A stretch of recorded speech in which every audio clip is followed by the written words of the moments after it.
അനുഗ്രഹിക്കപ്പെട്ട നല്ല സമയത്തിനായി ഞാൻ ദൈവത്തെ സ്തുതിക്കുന്നു, സ്തോത്രം ചെയ്യുന്നു. ദൈവവചനം ശ്രമിച്ചുകൊണ്ടിരിക്കുന്ന എല്ലാ ദൈവമക്കൾക്കും വീണ്ടും വരാമെന്ന് അരുളി ചെയ്തവനായ കർത്താവായ യേശു ക്രിസ്തുവിൻ്റെ ധന്യനാമത്തിൽ ഞാൻ എൻ്റെ സ്നേഹവന്ദനം അറിയിക്കുന്നു. ഇന്നത്തെ അല്പസമയത്തെ ചിന്തയ്ക്കായി 32 സങ്കീർത്തനം 6 വാക്യത്തിൻ്റെ അവസാന ഭാഗം നമുക്ക് വായിക്കാം. പെരുവെള്ളം കവിഞ്ഞു വരുമ്പോൾ അത് അവൻ്റെ അടുക്കലോളം എത്തുകയില്ല. അനുഗ്രഹിക്കപ്പെട്ട ഒരു വേദവാക്യമാണ് നാം കേട്ടത്. മാനസാന്തരപ്പെടുന്ന ഒരു ദൈവകുഞ്ഞിന് ദൈവം കൊടുക്കുന്ന വാഗ്ദാനമാണ് പെരുവെള്ളം കവിഞ്ഞു വരുമ്പോൾ അത് മാനസാന്തരപ്പെടുന്ന വ്യക്തിയുടെ അടുത്ത് എത്തുകയില്ല എന്നത്. ഒന്നുകിൽ പെരുവെള്ളത്തെ തൻ്റെ വചനപ്രകാരം തെറ്റുകൾ ഏറ്റുപറഞ്ഞ് ഉപേക്ഷിക്കുന്ന വ്യക്തിയുടെ അടുക്കൽ വരാതെ വഴി തിരിച്ചുവിടും, അല്ലെങ്കിൽ ആ പെരുവെള്ളത്തെ കൺട്രോൾ ചെയ്യുവാനുള്ള ശക്തി തൻ്റെ മകനെ കർത്താവ് നൽകും. നോഹയുടെ കാലത്തെ ജലപ്രളയം നോഹയുടെ അടുക്കൽ എത്താതെ തടുക്കുവാൻ ദൈവം തയ്യാറായില്ല. എന്നാൽ ജലപ്രളയത്തിന് നോഹയെയും തന്നോട് കൂടെയുള്ളവരെയും തൊടുവാൻ കഴിയാതെ വണ്ണം യഹോവ അവരെ താൻ മുൻകൂട്ടി ഉണ്ടാക്കിച്ച പെട്ടകത്തിൽ സൂക്ഷിച്ചു. ഈ കാലത്തിന് വരുവാനുള്ള ന്യായവിധിയിൽ നിന്നും ജനത്തെ രക്ഷിക്കുവാനായി ദൈവം ഒരു സങ്കേത നഗരം, രക്ഷപ്പെടുന്നതിനായുള്ള ഒരു സ്ഥലം ഒരുക്കി വെച്ചിട്ടുണ്ട്. ആ സ്ഥലം കർത്താവായ യേശു ക്രിസ്തുവിൻ്റെ പാദപീഠമാണ്. യേശു പറഞ്ഞു, ആരെങ്കിലും എൻ്റെ ശബ്ദം കേട്ട് വാതിൽ തുറന്നാൽ ഞാൻ അവനോടും അവൻ എന്നോടും കൂടെ അത്താഴം കഴിക്കും. വെളിപ്പാട് പുസ്തകം 3 അധ്യായം 20 വാക്യത്തിൽ ഇത് രേഖപ്പെടുത്തിയിരിക്കുന്നു. യേശുവിന് വേണ്ടി നാം നമ്മുടെ ഹൃദയം തുറക്കുമ്പോൾ യേശു നമ്മുടെ ഹൃദയത്തിൽ പ്രവേശിക്കുന്നു. നമ്മുടെ ഹൃദയം തുറക്കണമെങ്കിൽ നാം ചെയ്യേണ്ടത്, യേശുവെ ഞാനൊരു പാപിയാണെന്ന് സമ്മതിക്കുന്നു എന്ന് പറയുകയാണ് വേണ്ടത്. നമുക്ക് പാപമില്ല എന്ന് നാം പറയുന്നുവെങ്കിൽ നമ്മെ തന്നെ വഞ്ചിക്കുന്നു. സത്യം നമ്മിൽ ഇല്ലാതെയായി നമ്മുടെ പാപങ്ങളെ ഏറ്റുപറഞ്ഞ് ഉപേക്ഷിക്കുന്നുവെങ്കിൽ അവൻ നമ്മുടെ പാപങ്ങളെ ക്ഷമിച്ച് സകല നീതി പോക്കി നമ്മെ ശുദ്ധീകരിക്കുവാൻ തക്കവണ്ണം വിശ്വസ്തനും നീതിമാനുമാകുന്നുവെന്ന് 1 യോഹന്നാൻ 1 അധ്യായം 8 9 വാക്യങ്ങളിൽ രേഖപ്പെടുത്തിയിരിക്കുന്നു. നാം പാപം ചെയ്തിട്ടില്ല എന്ന് പറയുന്നുവെങ്കിൽ യേശുവിനെ അസത്യവാദിയാക്കുന്നു എന്ന് 1 യോഹന്നാൻ 1 അധ്യായം 10 വാക്യത്തിൽ രേഖപ്പെടുത്തിയിരിക്കുന്നു. യേശു ക്രിസ്തു പാപികളെ രക്ഷിക്കുവാൻ ഭൂമിയിൽ വന്നു എന്നത് വിശ്വാസ്യവും എല്ലാവരും അംഗീകരിക്കുവാൻ യോഗ്യവുമായ വചനം തന്നെ എന്ന് 1 തിമോഥെയോസ് 1 അധ്യായം 15 വാക്യത്തിൽ രേഖപ്പെടുത്തിയിരിക്കുന്നു. ഒരു വ്യത്യാസവുമില്ല, എല്ലാവരും പാപം ചെയ്ത് ദൈവ തേജസ് ഇല്ലാത്തവരായി തീർന്നു എന്ന് റോമർക്കെഴുതിയ ലേഖനം 3 അധ്യായം 23 വാക്യത്തിൽ രേഖപ്പെടുത്തിയിരിക്കുന്നു.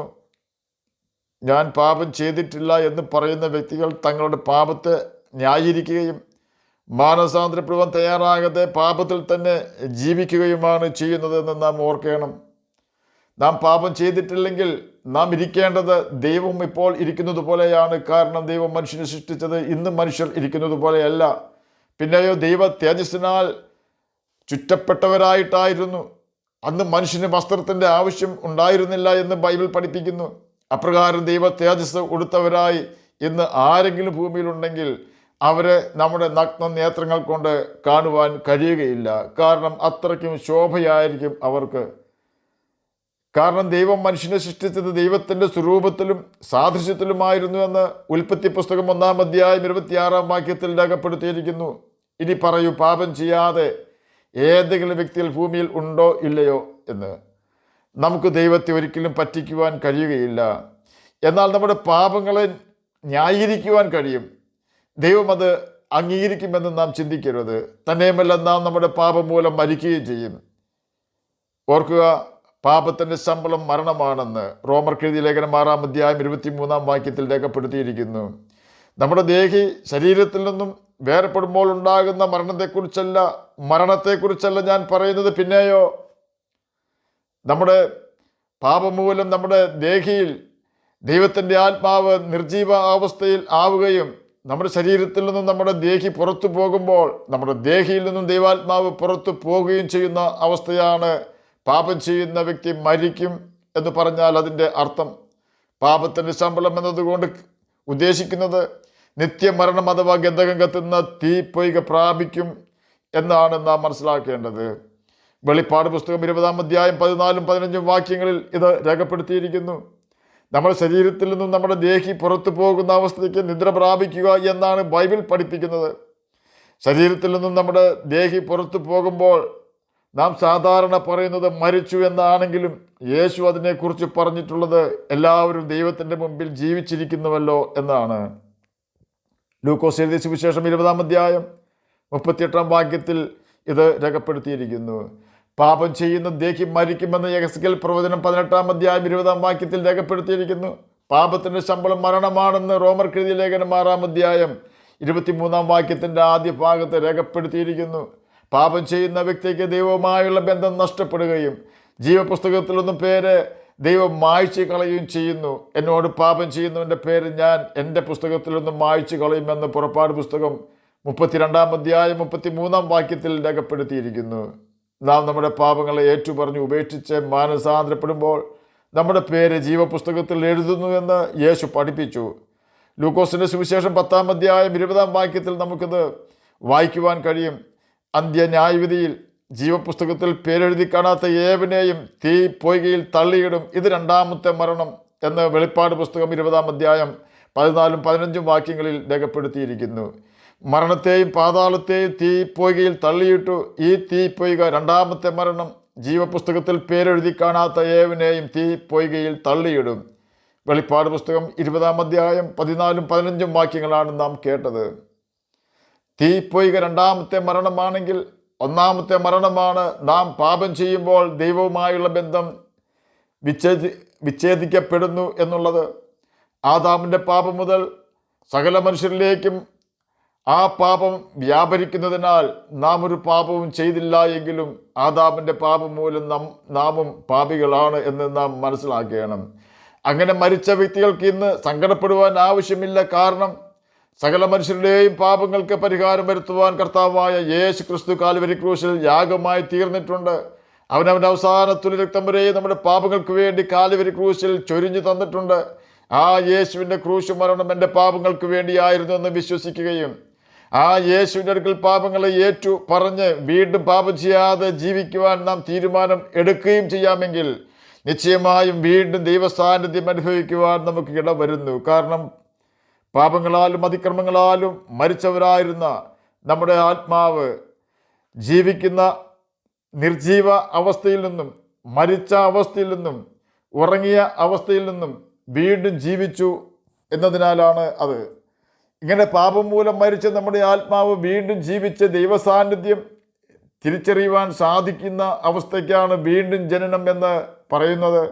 യേശു പറഞ്ഞു, ആമേൻ ആമേൻ ഞാൻ നിങ്ങളോട് പറയുന്നു, മരിച്ചവർ ദൈവപുത്രൻ്റെ ശബ്ദം കേൾക്കുകയും കേൾക്കുന്നവർ ജീവിക്കുകയും ചെയ്യുന്ന നാഴിക വരുന്നു, ഇപ്പോൾ വന്നുമിരിക്കുന്നു. യോഹന്നാൻ എഴുതിയ സുവിശേഷം 5-ാം അധ്യായം 25-ാം വാക്യമാണ് നാം കേട്ടത്. നാം ഇപ്പോൾ കേട്ടതുപോലെ ദൈവപുത്രൻ്റെ ശബ്ദം അഥവാ സുവിശേഷം കേട്ട് അനുസരിച്ച് പാപങ്ങൾ ഏറ്റുപറയുന്ന വ്യക്തിയാണ് വീണ്ടും ജീവിക്കുന്നത്. അപ്രകാരം ജീവിച്ചില്ല എങ്കിൽ നമ്മുടെ ശരീരത്തിൽ നിന്നും ആത്മാവ് അഥവാ ദേഹി നഷ്ടമാകുന്ന നിദ്രയാകുന്ന മരണത്തിന് ശേഷം ന്യായവിധി സമയത്ത് നമ്മുടെ പേര് ജീവപുസ്തകത്തിൽ ഉണ്ടാകാതെ വരികയും നാമും ഗന്ധകം കത്തുന്ന തീ പൊയ്കയിൽ വീഴുവാൻ ഇടവരികയും ചെയ്യുന്നു. സങ്കീർത്തനക്കാരൻ പറയുകയാണ്, താൻ തൻ്റെ പാപം ദൈവത്തോട് അറിയിച്ചതുകൊണ്ട് താൻ രക്ഷപ്പെട്ടു, മരണത്തിൽ നിന്നും മോചിതനായി, തന്നെയുമല്ല വലിയ കഷ്ടതയിൽ നിന്നും താൻ രക്ഷപ്പെട്ടു. അതുകൊണ്ട് തൻ്റെ സാക്ഷി നിമിത്തം കണ്ടെത്താകുന്ന കാലത്ത് ഓരോ ഭക്തനും നിന്നോട് പ്രാർത്ഥിക്കും. 32-ാം സങ്കീർത്തനം 5-6 വാക്യങ്ങളാണ് നാം കേട്ടത്. എന്തിനു വേണ്ടി പ്രാർത്ഥിക്കും? പാപങ്ങൾ ക്ഷമിക്കണമേ എന്ന് പ്രാർത്ഥിക്കും. ഇവിടെ കണ്ടെത്താകുന്ന കാലം എന്ന് 32-ാം സങ്കീർത്തനം 6-ാം വാക്യത്തിൻ്റെ ആദ്യ ഭാഗത്ത് രേഖപ്പെടുത്തിയിട്ടുണ്ട്.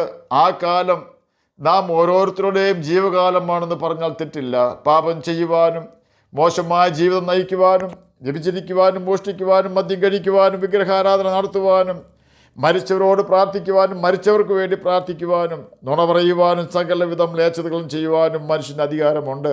എന്നാൽ ഈ വക കാര്യങ്ങൾ നാം ചെയ്താൽ ഓർക്കുക, നമ്മുടെ പേര് ജീവപുസ്തകത്തിൽ നിന്നും മാഞ്ഞു പോകും. കാരണം ഈ വകയെല്ലാം ദൈവം വെറുക്കുന്ന പാപങ്ങളാണ്. ആ യാഥാർത്ഥ്യം നാം മറന്നു പോകരുത്. ദൈവവചനത്തിൽ അത് രേഖപ്പെടുത്തിയിട്ടുണ്ട്. തന്നെയുമല്ല, എന്നോട് പാപം ചെയ്യുന്നവരുടെ പേര് ഞാൻ എൻ്റെ പുസ്തകത്തിൽ നിന്നും മായ്ച്ചു കളയുമെന്ന് പുറപ്പാട് പുസ്തകം 32-ാം അധ്യായം 33-ാം വാക്യത്തിൽ യഹോവ മോശയോട് അരുളി ചെയ്തിട്ടുണ്ട്. യഹോവ മോശയോട്, എന്നോട് പാപം ചെയ്തവൻ്റെ പേര് ഞാൻ എൻ്റെ പുസ്തകത്തിൽ നിന്നും മായ്ച്ചു കളയും. പുറപ്പാട് പുസ്തകം 32-ാം അധ്യായം 33-ാം വാക്യമാണ് നാം കേട്ടത്. ജീവപുസ്തകത്തിൽ പേരെഴുതുവാൻ തക്കവണ്ണം നാം നമ്മുടെ ലംഘനം മറച്ചു വയ്ക്കാതെ ഏറ്റുപറഞ്ഞ് ഉപേക്ഷിച്ചാൽ രണ്ടാം മരണമായ യഥാർത്ഥ പെരുവെള്ളം നമ്മുടെ അടുക്കലോ നാം ഗന്ധകം കത്തുന്ന തീ പൊയ്കയാകുന്ന പെരുവെള്ളത്തിൻ്റെ അടുക്കലോ എത്താതെ വണ്ണം നമ്മെ സ്നേഹിച്ച് നമുക്ക് വേണ്ടി തന്നെത്താൻ ഏൽപ്പിച്ചു കൊടുത്ത കർത്താവായ യേശു ക്രിസ്തു നമ്മെ തൻ്റെ കരങ്ങളിൽ കാത്ത് രക്ഷിക്കും. ജീവരക്ഷയ്ക്കായി സോദോം വിട്ട് ഓടിപ്പോകുവാൻ ലോത്തിനോട് ദൈവത്തിൻ്റെ ദൂതന്മാർ പറഞ്ഞപ്പോൾ ലോത്ത് ആ സുവിശേഷം തൻ്റെ പെൺകുഞ്ഞുങ്ങളുടെ ഭർത്താക്കന്മാരാകുവാൻ പോകുന്ന യൗവനക്കാരോട് അറിയിച്ചു. എന്നാൽ അവർ വിചാരിച്ചു ലോത്ത് കളി പറയുകയാണെന്ന്. സമ്പൽ സമൃദ്ധിയുള്ള രാജ്യമായിരുന്നു ആ കാലത്ത് സൊദോം ഗൊമോറ. ലോത്ത് പറഞ്ഞതുപോലെ ഒരിക്കലും നടക്കുകയില്ല എന്നായിരുന്നു ആ യൗവനക്കാർ ചിന്തിച്ചത്. എന്നാൽ ലോത്ത് സോദോം വിട്ടപ്പോൾ ദൈവം ആകാശത്തു നിന്ന് തീയും ഗന്ധകവും ഇറക്കി സോദോം ഗൊമോറയെ തീക്കിരയാക്കി തീർത്തു.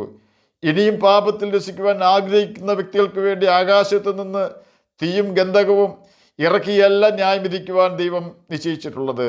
തീയും ഗന്ധകവും കത്തുന്ന തീ പൊയ്ക ഒരുക്കി വെച്ചിരിക്കുകയാണ്.